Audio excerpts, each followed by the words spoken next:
जालना नांदेड मार्गावरील हिंदू हृदय सम्राट बाळासाहेब ठाकरे महाराष्ट्र समृद्धी महामार्ग प्रकल्पावर काम करणाऱ्या परप्रांतीय कामगारांचे गेल्या 3 ते 4 महिन्यांपासून वेतन न झाल्याचा आरोप करण्यात आला आहे। वेतन थकीत असल्यामुळे कामगारांवर उपासमारीची वेळ आल्याचे त्यांनी सांगितले। या पार्श्वभूमीवर जवळपास 60 ते 70 कामगारांनी नांदेड जिल्हाधिकारी कार्यालयासमोर धरणे आंदोलन करत तात्काळ थकीत वेतन देण्याची मागणी केली। ठेकेदार व संबंधित कंपनीविरोधात कारवाई करावी अशीही मागणी आंदोलनकर्त्यांनी केली आहे। सर, मेरा नाम रमेश है सर। मैं roadways solution infra India limited में सर काम करता हूं। सर, मेरी सैलरी जो है 3 महीने से सर बाकी है, दिसंबर, जनवरी, फरवरी। सर, यहाँ पे जितने भी मजदूर हैं सर, क्या है, सब अपनी अपनी समस्याओं को लेकर के सर परेशान। कारण ये है, किसी को घर जाना है तो किसी की माँ मर जाए, बाप मर जाए, तो सैलरी होल्ड कर दी जाती है सर। और कहते हैं लोग कि घर जाओगे तो क्या सैलरी होल्ड नहीं होगी सर। ये नियम लोग निकालते हैं लोग। और रह गई बात कि सब लोग एक न किसी न किसी समस्या को लेकर के सब परेशान। आपका कौन सा पद है? सर, मेरा जो है, मैं टायर सेक्शन विभाग में हूँ, यूपी से रहने वाला हूँ। लगभग क्या काम करते हैं मजदूर? जी, क्या क्या काम रहता है? सर, इस कंपनी में है, अपना जो है ड्राइवर ऑपरेटर हैं, अपना रोड का काम है सर, इसमें तमाम काम है सर। एक एक से बताइए, ड्राइवर को और ऑपरेटर को क्या मांग है सैलरी? सर, ड्राइवर की सैलरी जो है 24,000 है, ऑपरेटर की सैलरी 25,000 है। और जो हम लोग हैं टायर सेक्शन में, किसी के 18,000 है, किसी की 20,000 है, ऐसे ऐसे करके सबकी सैलरी है सर। कितने महीने के बाकी है? सर, किसी का 4 महीने का, किसी का 5 महीने का, किसी का 6 महीने का, किसी का 3 महीने का, ऐसे करके सर सैलरी। काम कितना घंटे का? सर, काम 12 घंटे ड्यूटी होती है सर। केस है। मैं विष्णुपुरी में रहता हूँ। Road base solution company infra private limited में रहता हूँ।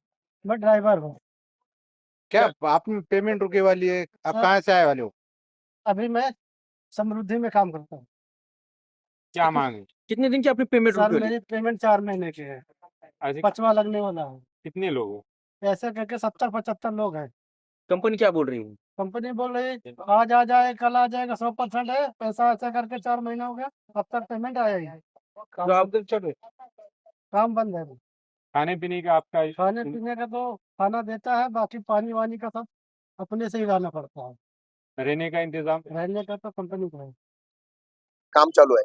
त्या कामाच्या संदर्भात roadways solution India infra private limited नावाची पुण्याची कंपनी आहे आणि कंपनी नांदेड जिल्ह्याचं जे काही समृद्धी महामार्गाचं काम करण्यासाठी येथे परप्रांतीय आपले बांधवांना घेऊन या ठिकाणी कामगारांना घेऊन काम करण्यासाठी आली। पण आज 6 महिने झालं कंपनीचं काम चालू आहे, पण कामगारांचे जे काही वेतनाचा प्रश्न आहे ते आतापर्यंत तिथील कामगारांना मिळाला नाही। म्हणजे जसं प्रोजेक्टचं काम सुरू झाले तसं कंपनी आतापर्यंत त्याचं वेतन केली नाही। त्यामुळे परप्रांतीय बांधव आज कामगार परेशान आहेत। मागील 2 महिने झाला आम्ही प्रशासनाशी चर्चा करत आहोत, यांची जी काही कंपनीची चर्चा करत आहोत, कामगार आयुक्ताशी चर्चा केली, मान्य जिल्हाधिकारी साहेबांशी चर्चा केली, पण आतापर्यंत या कामगारांचं जवळपास एका कामगाराचं 5 ते 6 महिन्याचं वेतन रुकलेलं आहे। आणि जर यांचं वेतन मिळालं नाही तर यांचं घर कसं चालेल, यांची दैनंदिन आयुष्य कसं चालेल। जवळपास या ठिकाणी 200 कामगारांचं वेतन आतापर्यंत मिळालेलं नाही आणि आमच्या सोबत आतापर्यंत म्हणजे 100 कामगार कंटिन्यू फिरालेत नांदेड जिल्ह्याच्या प्रत्येक ऑफिसमध्ये। तर आम्हाला प्रशासनाला विनंती करायची आपल्या माध्यमातून, चॅनलच्या माध्यमातून, की खरंच एक आपलेच बांधव आहेत, या ठिकाणी आपल्या जिल्ह्याच्या विकासासाठी काम करण्यासाठी आलेले आहेत, पण कंपनी फक्त स्वतःचा फायदा बघत आहे आणि कामगारांच्या फायद्याचा विचार न करता किंवा त्यांच्या हिताचा विचार न करता त्यांना आज रोडवर आणलेली आहे कंपनीनं। ही जी कंपनी आहे याचे जे इथले ऍडमिनिस्ट्रेशन आहे, इथलं जे प्रशासन आहे ते पूर्णपणे निष्काळजी प्रशासन आहे। कामगार आयुक्तांना बी सुद्धा आम्ही सांगितलं, इव्हन MSRTCच्या कार्यालयापर्यंत आम्ही पोहोचलो, पण कोणताही न्याय आतापर्यंत मिळाला नाही। आज हे कामगार उपाशी पोटी या ठिकाणी आलेले आहेत। आज धरणे आंदोलन आहे आणि हे कामगार आता मागे हटणार नाही, कारण जर कुणाला 5-5 महिने वेतन मिळत असेल तर ते खातील काय, परिवाराला पैसे पाठवतील काय। आज यातील काही बांधवांच्या घरचे आजारी आहेत, त्यांना या ठिकाणून पैसे पाठवायला नाही, कंपनी मालक फोन उचलायला तयार नाही आणि इथला जे मॅनेजर पांडे आहे तो सुद्धा यांना बुटानं मारायची भाषा वापरत आहे पैसे मागितल्यानंतर।